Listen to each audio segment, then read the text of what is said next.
175 seat master piece தலைகீழாக போகுதே.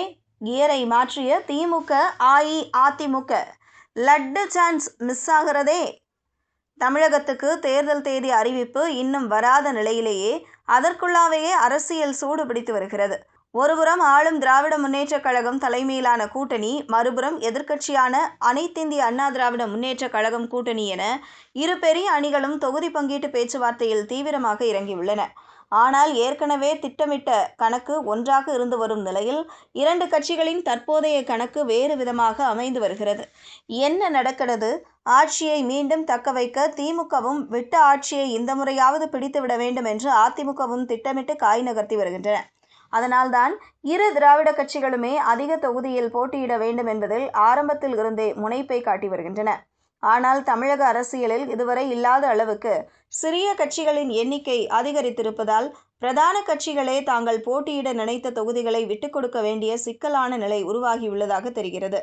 கடந்த 2021ஆம் ஆண்டு நடைபெற்ற சட்டமன்ற தேர்தலில் 170க்கும் மேற்பட்ட தொகுதிகளில் நேரடியாக களம் கண்ட திமுக, இந்த முறை கூடுதல் கூட்டணி விரிவாக்கம் மற்றும் புதிய அரசியல் இணைப்புகள் குறித்து நடக்கும் பேச்சுகள் காரணமாக தனது எண்ணிக்கையை குறைக்க வேண்டிய கட்டாயத்தில் இருப்பதாக அரசியல் வட்டாரங்கள் கூறுகின்றன.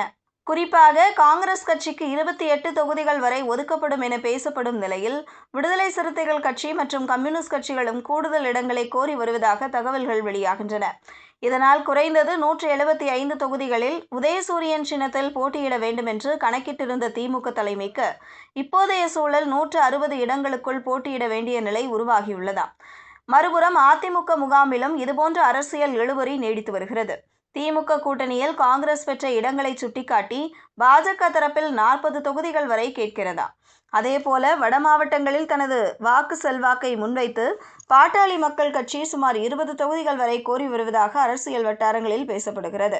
மேலும் தமிழ் மாநில காங்கிரஸ் மற்றும் அம்மா மக்கள் முன்னேற்றக் கழகம் போன்ற கட்சிகளும் கூட்டணியில் தங்களுக்கு உரிய பங்கை எதிர்பார்த்து காத்திருக்கின்றன.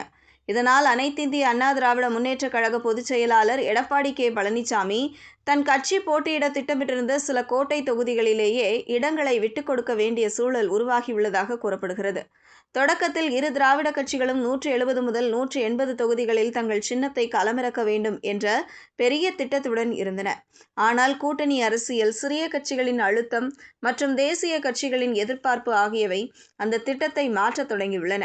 ஆனால் இறுதியில் பார்க்கும்போது இந்த தேர்தலில் பெரிய கட்சிகள் தங்களின் இடங்களை குறைத்து கூட்டணி கட்சிகளுக்கு அதிக முக்கியத்துவம் அளிக்க வேண்டிய புதிய அரசியல் சமநிலையை தமிழக அரசியல் களம் உருவாக்கி வருவது மறுக்க முடியாத உண்மையாகவே தெரிகிறது.